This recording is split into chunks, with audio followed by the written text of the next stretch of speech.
అగో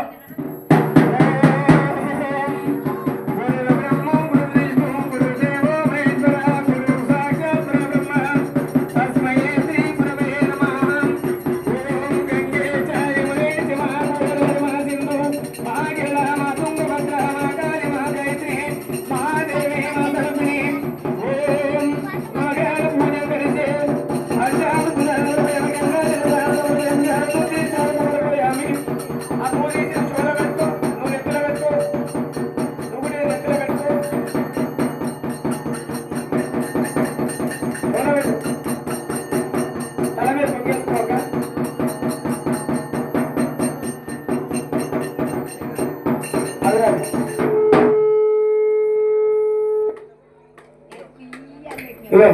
ఒక పువ్వు తీసుకొని 5 సార్లు నీళ్లు 5 సార్లు పంచామృతం మొట్టమొదటిసారి గణపతి పూజ కాబట్టి